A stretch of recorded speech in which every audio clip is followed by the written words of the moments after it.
Bonjour à tous, j'espère que vous allez bien. Je suis ravie de vous retrouver aujourd'hui. Alors cette vidéo s'adresse à vous si vous êtes Sagittaire, si vous êtes ascendant Sagittaire ou si vous avez votre signe lunaire en Sagittaire, quel que soit votre signe solaire. On va commencer, on va regarder tout de suite quelle est la tendance, l'énergie de votre mois. Alors qu'est-ce qu'on a? Waouh! Déjà on a deux arcanes majeures, donc c'est une énergie quand même assez forte qui vous accompagne.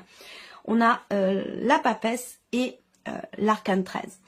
Donc là, la première chose, c'est que il y a, avec cette énergie qui vous entoure, ou dans les événements que vous traversez, que vous vivez, il y a un gros changement intérieur. Il y a vraiment une transformation dans ce qui se passe en vous.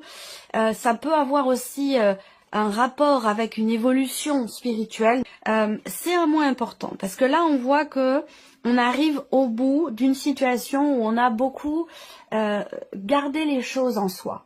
Donc je pense que ce mois, déjà, c'est un mois qui va mettre fin au fait de garder les choses en soi, de les vivre intérieurement, de ne pas les partager.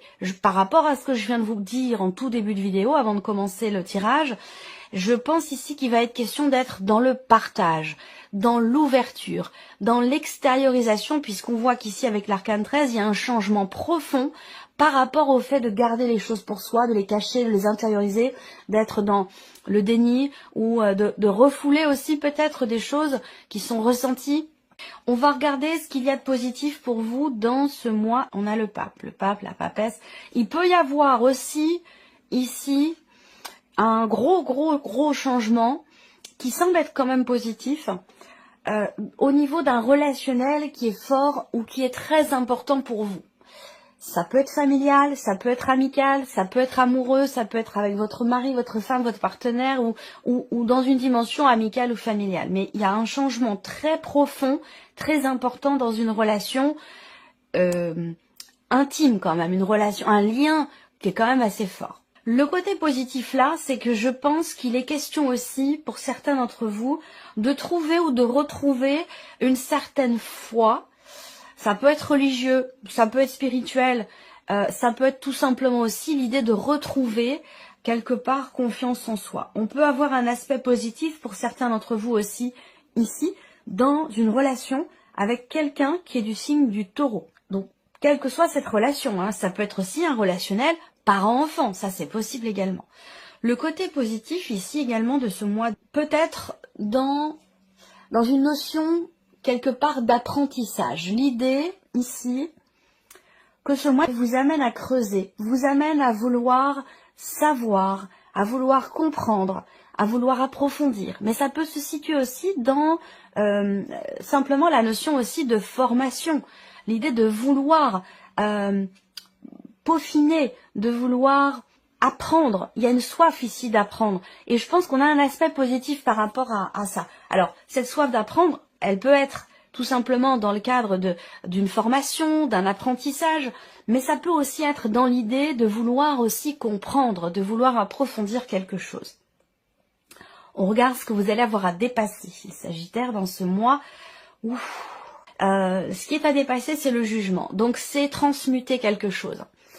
Donc ça peut, cette transformation, ce changement dont je vous parle ici, dont je vous ai parlé à l'instant, c'est quelque chose qui va demander peut-être un dépassement de soi, qui va demander un travail. Donc cette idée d'avoir un travail à faire, et je pense que ce qui est à dépasser, c'est l'idée d'accepter, de s'ouvrir, l'idée d'accepter une main tendue aussi, d'accepter d'avancer, d'évoluer ou de faire évoluer une situation grâce à l'aide d'une ou plusieurs personnes. Parce qu'il y a ce côté où je vous ai parlé tout à l'heure de travail d'équipe, de coopération, de mutualité, dans un effort, dans un travail. Et là, on voit que c'est justement précisément le point sur lequel vous allez devoir fournir un effort. Il y a vraiment cette idée de se dépasser, ou de dépasser peut-être certains blocages en termes d'ouverture, en termes d'extériorisation et en termes aussi de partage. Donc ce qui est à dépasser se situe bien sur une notion de transformation et l'idée de renaître ou de faire renaître aussi quelque chose. Ça peut être au sein d'une relation également. Le conseil qui peut vous être donné par rapport à ces énergies, l'étoile, le conseil qu'on vous donne simplement, c'est premièrement, faites confiance à votre bonne étoile. soyez confiante ici. Avec l'étoile, gardez à l'esprit que vous êtes guidé, que vous êtes aiguillé, que vous êtes accompagné, épaulé, que ce soit dans la matière, physiquement, par des personnes qui vous entourent, qui sont là pour vous, auxquelles vous allez avoir besoin de vous ouvrir. Et on vous dit ici également que si ce n'est pas un accompagnement physique, ça va être un accompagnement spirituel. Donc l'idée d'être poussé, d'être enveloppé, d'être guidé, accompagné par une énergie quand même très forte, que ce soit d'ailleurs physique par les personnes qui vous entourent ou que ce soit par vos défunts, vos guides spirituels. Il y a vraiment l'idée d'être effectivement guidé. Donc faites confiance en ce que l'univers vous prépare, faites confiance à vos guides, faites confiance à vos défunts qui sont là, qui sont près de vous. Il y a vraiment un accompagnement, il y a une dimension quand même très spirituelle qui peut vous amener à trouver, retrouver ou aller chercher cette notion de confiance. C'est vraiment le conseil qu'on vous donne ici avec l'étoile, hein. C'est vraiment l'idée de vous dire, ben voilà, je suis guidée, je suis à l'endroit où je dois être.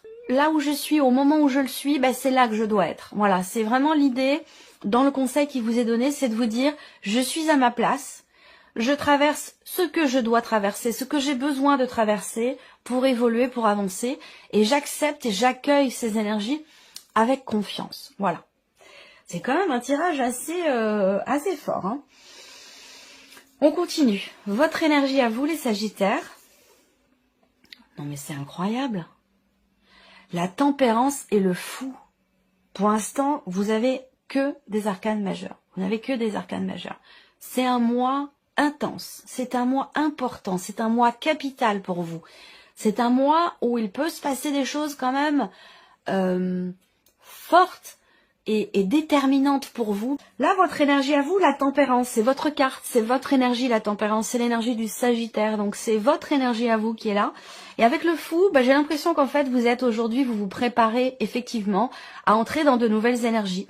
Vous vous préparez à prendre un nouveau départ, vous vous préparez ici à quelque chose de nouveau. C'est comme si là, avec la tempérance, on a une énergie qui est reliée, pour moi, complètement relié à l'énergie du 6 de coupe, où là, on parle de reliance, on parle d'acceptation, on parle de réconciliation avec soi-même, ou peut-être avec une personne, mais il y a quelque chose qui guérit là, en fait, hein, qui se répare, qui se soigne, ouais, j'ai une notion de réparation, de guérison, de réparation. Et je pense que là, avec l'énergie du fou, vous vous préparez soit à fonctionner complètement différemment, soit vous préparez à quelque chose de nouveau. Ça peut être un gros changement personnel intérieur ou dans une pratique spirituelle, dans un cheminement spirituel aussi peut-être pour certains ou certaines d'entre vous. Mais avec le fou, l'énergie du fou, il y a quand même cette idée de se lancer, d'y aller, de s'aventurer aussi dans de nouvelles choses, dans de nouveaux projets. Vous êtes dans un état d'esprit de nouveau départ, vous vous préparez vraiment à quelque chose de nouveau. Et avec la tempérance, il y a ce côté quand même très, j'allais dire, il y a peut-être un côté réfléchi, où avec la tempérance, même si vous êtes un signe de feu, bah, il y a quand même cette idée d'être dans la modération. Voilà, on se lance pas aveuglément dans quelque chose. Je pense que c'est réfléchi, que les énergies de ce mois de février vont vous amener à faire les choses avec confiance, mais de manière quand même, j'allais dire, aiguillée. C'est-à-dire que soit vous êtes guidé pour ça, soit vous avez réfléchi et il y a vraiment cette idée quelque part de prendre son temps. On se lance dans quelque chose, mais quand même avec une certaine, pas une retenue, mais avec une certaine modération. On continue, on va regarder la vie sentimentale. Alors là, c'est la partie émotionnelle et sentimentale. On va parler de la vie, bien sûr, amoureuse, mais aussi de ce que vous ressentez ou de ce que vous vivez dans une relation qui est importante pour vous et qui n'est pas forcément amoureuse. Ça peut être amicale ou familiale. Reine de denier et valet de coupe. Alors, bon, là, on est encore, je vous ai parlé de réparation, de réconciliation. Là, on est dans la reconstruction. Avec la reine de denier, il y a cette idée de vouloir... et de pouvoir, puisqu'on est quand même sur la reine, hein, cette idée de stabiliser les choses. Peut-être dans une énergie nouvelle quand même, parce qu'avec le valet de coupe, on a de nouvelles émotions. des ressentis qui sont nouveaux. On parle de nouveau départ ici. Et avec la reine de denier, on va parler de reconstruction. La reine de denier, c'est vraiment l'énergie de quelqu'un qui veut relier, réparer, reconstruire, stabiliser. Donc avec aussi beaucoup d'espoir, de courage, de détermination. Donc il y a vraiment cette énergie-là pour vous. Il y a une volonté de réparer, une volonté de se reconstruire ou de reconstruire aussi quelque chose, de réparer. Vraiment, j'ai ce côté, ce que je vois en fait pour vous là, c'est une mosaïque que on ajoute, vous savez, on ajoute les petits morceaux les uns avec les autres. Un petits morceaux qui au départ finalement ne représentent rien, si ce n'est que des petits morceaux cassés. Et quand on les recolle les uns avec les autres, on forme quelque chose, on forme un ensemble, on forme une unité. Et donc là, ce que je ressens sur le plan émotionnel ou dans la vie sentimentale, c'est vraiment cette idée de reconstruire, cette idée de réparer, mais dans quelque chose de nouveau ou de manière totalement différente. On a vraiment l'énergie de la nouveauté sur le plan émotionnel, dans la vie sentimentale, avec l'idée de bâtir, construire, reconstruire, réparer. Ce sera recouvert avec le petit Lenormand. On continue. Vie active et professionnelle pour vous les Sagittaires. Reine de bâton, 4 d'épée. Bon, là, peut-être que pour certains d'entre vous, la première chose qui me vient, c'est que vous ne recevez pas de réponse. Vous n'avez pas de retour. Vous avez peut-être fait des démarches, vous avez peut-être écrit, envoyé des CV, des lettres de motivation, voilà, ou fait des démarches peut-être pour un projet, ou fait une demande aussi peut-être auprès de votre hiérarchie, et il semblerait qu'il n'y ait pas de retour. Mais, malgré ça, on a la reine de bâton. Ça veut dire quoi? Ça veut dire que vous ne baissez pas, vous ne courbez pas les chines, vous ne baissez pas la tête, vous gardez la tête haute, vous êtes confiant, confiante, déterminé ici avec la reine de bâton. On ne se laisse pas abattre ici avec cette énergie-là, du fait de ne pas forcément recevoir de retour, de réponse. Là, en termes de communication, on a cette idée que quelque chose est bloqué ou ne se fait pas, ne vient pas, surtout par rapport à la communication. C'est pour ça que je vous dis que dans vos démarches, vos recherches d'emploi, dans une demande que vous avez faite par rapport à la sphère professionnelle, par rapport à vos activités, on voit qu'il n'y a peut-être pas forcément de retour, mais que malgré ça, avec la reine de bâton, vous êtes quand même volontaire et déterminé. Là, il y a cette idée aussi de prendre du temps pour soi, pour certains d'entre vous, pour d'autres, cette idée de se reposer ou de se poser. Parce que le 4 d'épée, c'est une énergie qui invite au repos, qui invite à recharger les batteries, à prendre soin de soi, un besoin effectivement de retrouver de l'énergie. Parce que là, peut-être que les batteries sont à plat par rapport à vos activités dans votre vie professionnelle. Mais il y a quand même la reine de bâton, c'est-à-dire que malgré peut-être une fatigue qui est ressentie, physique, eh bien on reste là, volontaire, on reste déterminé. C'est vrai que là, le 4 d'épée, c'est aussi une énergie où dans la sphère professionnelle, peut-être qu'on va parler de blocage ici, ou du fait qu'on a envie que quelque chose bouge, mais que ce soit pas le cas. Voilà, ça va pas à la vitesse où on veut, ça n'avance pas comme on l'aurait souhaité, attendu, mais malgré tout, il y a quand même cette reine de bâton qui est là, voilà, bon, on y va, on fonce, on est déterminé, c'est pas grave, je vais y arriver, ça va finir par se matérialiser, je vais faire ce qu'il faut pour que les choses bougent et avancent. Voilà, c'est vraiment l'énergie qui ressort là pour le travail, pour les activités. Alors, le plan matériel et financier.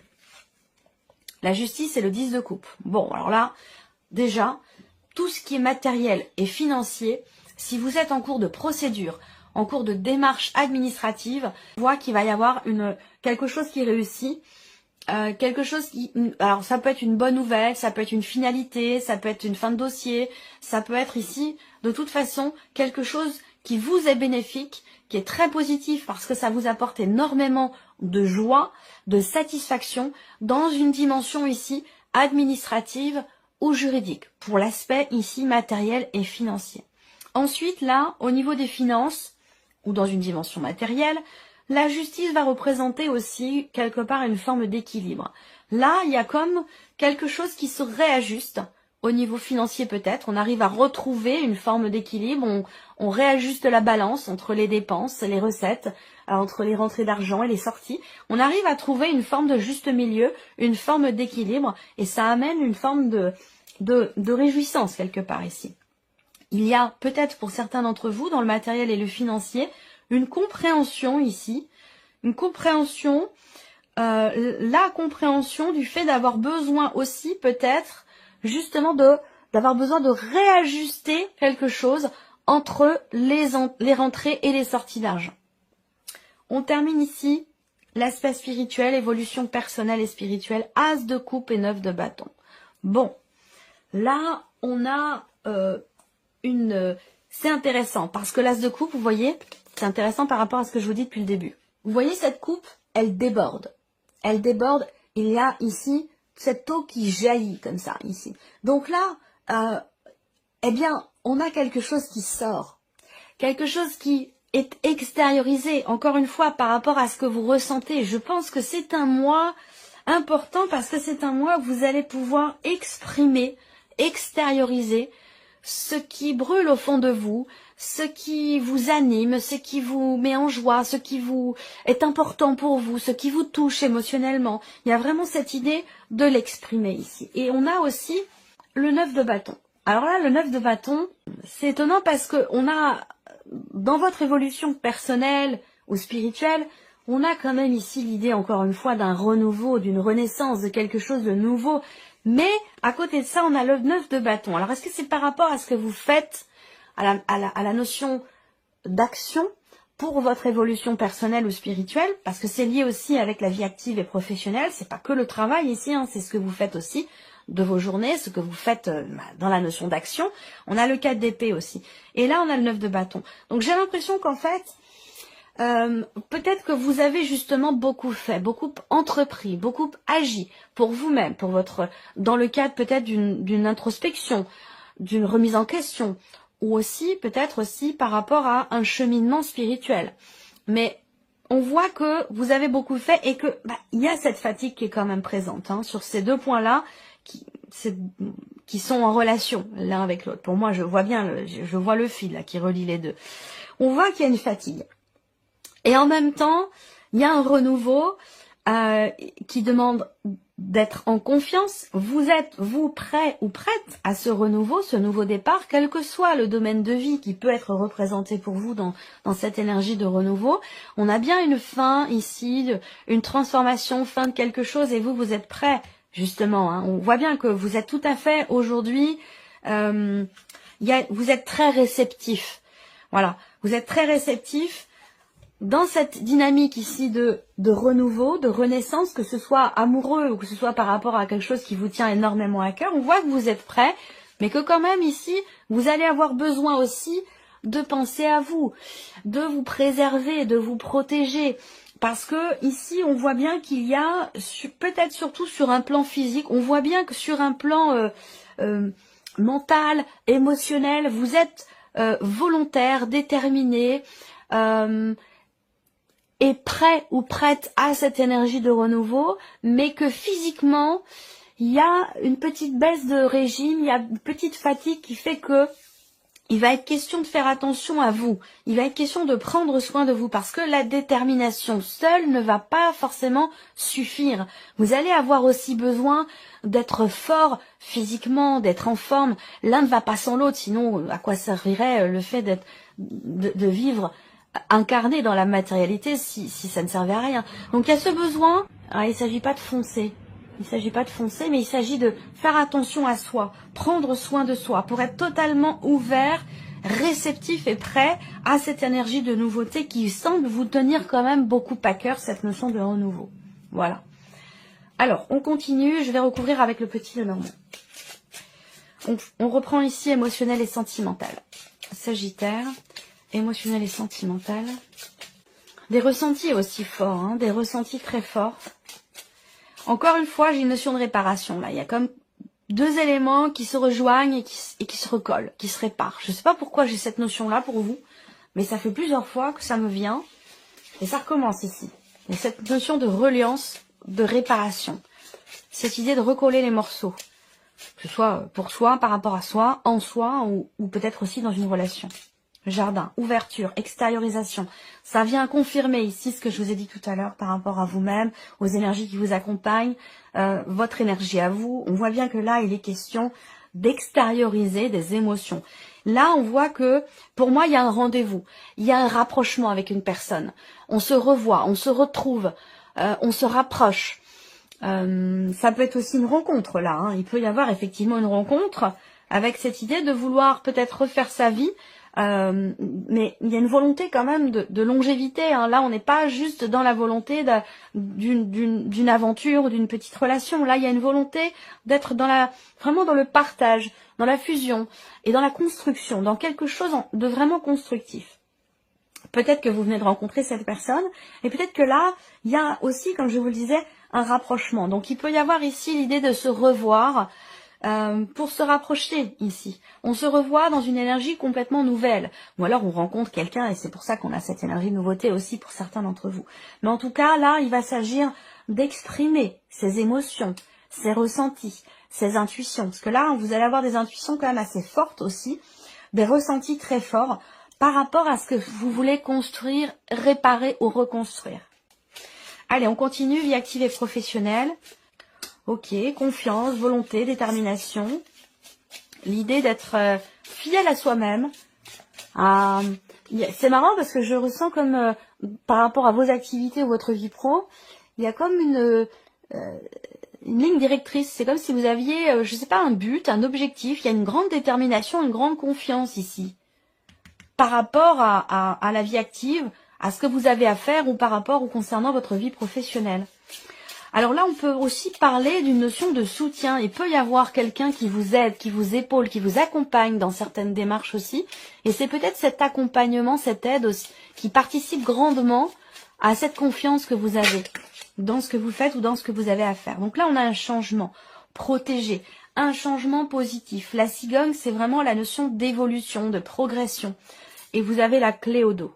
Donc on voit bien que là, il y a une situation qui va évoluer par rapport à une réponse que vous ne recevez pas, par rapport à une problématique aussi peut-être de communication hein, dans votre vie professionnelle. Là, on va parler d'évolution avec la cigogne, de progression.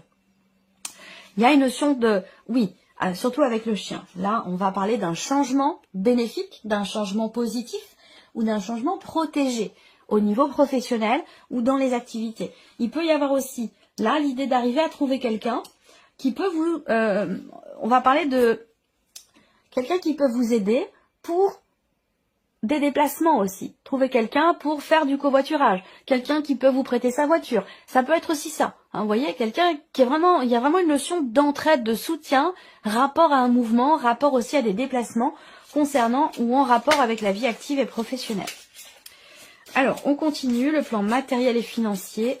Et la tour, là, on est, voilà, officialisation, on va parler de la banque, on va parler de l'administration, voilà, il y a vraiment un côté, là, je sais pas, quelque chose qui est en rapport aussi avec les impôts, ou avec un côté quand même institutionnel ici, hein, étatique, administratif, juridique, voilà. Là, on a vraiment cette notion-là qui est appuyée ici aussi avec la carte de la tour. Là, il y a peut-être également l'idée de prendre le temps de la réflexion, prendre du recul. On est mesuré ici, on pèse le pour et le contre par rapport à une situation.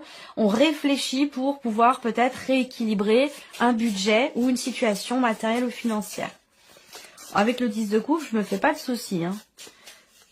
Pour le matériel et financier, là, on peut parler aussi de démarche en ligne ici. Ou d'une réponse. Il y a un aboutissement, de toute façon, avec le 10 de coupe par rapport à ce que vous attendez ou ce que vous espérez. Avec le 10 de coupe, il y a une joie. Donc, il peut y avoir une bonne nouvelle, il peut y avoir quelque chose qui réussit, une réponse positive, un aboutissement, une situation qui se termine, un dossier qui se finalise dans votre sens de manière quand même assez positive avec les étoiles, le 10 de coupe. Voilà, pour tout ce qui est officiel, étatique, administratif, juridique, on a quand même ici quelque chose de très positif. Voilà. Là, peut-être que vous avez un projet aussi, hein, pour certains d'entre vous. Quelque chose que vous espérez pouvoir réaliser, qui compte beaucoup pour vous. C'est comme un rêve, un souhait, ouais, l'idée de matérialiser quelque chose que vous espérez depuis peut-être un certain temps ou que vous attendez. Et là, j'ai l'impression qu'avec la tour, peut-être qu'il va y avoir aussi des considérations justement administratives pour matérialiser ou construire un projet ou quelque chose que vous avez attendu pendant un certain temps. On va terminer avec ici l'évolution personnelle ou spirituelle. Là, la guérison aussi. On a cette énergie de guérison qui est là aussi dans vos énergies à vous. Et puis c'est le 6 de coupe qui a sauté aussi 2 fois. Cette carte, je ne l'oublie pas. Voilà. Là, il y a un apaisement. Il peut y avoir aussi une démarche, là. Une démarche volontaire, hein, ici. Une démarche volontaire qui concerne la famille. Alors, ça peut être avec la famille qui est là, qui est présente, actuelle, mais ça peut être aussi par rapport à des parents, des grands-parents, des ancêtres. On a ce côté comme ça, aussi une démarche rapport au transgénérationnel également. Là, j'ai l'impression que, en termes d'évolution, je pense, en termes d'évolution personnelle ici, il y a vraiment l'idée de prendre un nouveau départ, de suivre ici ses envies. On est avec l'as de coupe, hein, donc on parle de cœur, on parle d'amour, on parle d'émotion, de ce que l'on ressent au plus profond de soi. Et on voit que là, l'idée, c'est d'avancer ou d'aller vers ce que l'on désire au plus profond de soi. Voilà. Alors là, on a quand même aussi une notion quelque part de protection, de préservation. Soit il est question de tenir bon pour ancrer quelque chose, ou pour guérir, soigner, pardonner, accepter aussi une situation, un ressenti, mais je pense qu'on est vraiment dans cette énergie-là pour moi, hein, l'idée d'avancer, l'idée l'idée de pardonner, l'idée de guérir aussi. Est-ce qu'il n'y a pas une démarche ici de guérison, rapport à des liens familiaux également? Je vois quelque chose de cet ordre-là pour vous en termes d'évolution personnelle. Voilà pour vous mes chers Sagittaires, j'espère que cette vidéo vous a plu, que ce tirage résonne en vous. Merci à vous, merci de votre présence, de votre fidélité, merci pour votre écoute et on se retrouve très bientôt pour les prochaines vidéos.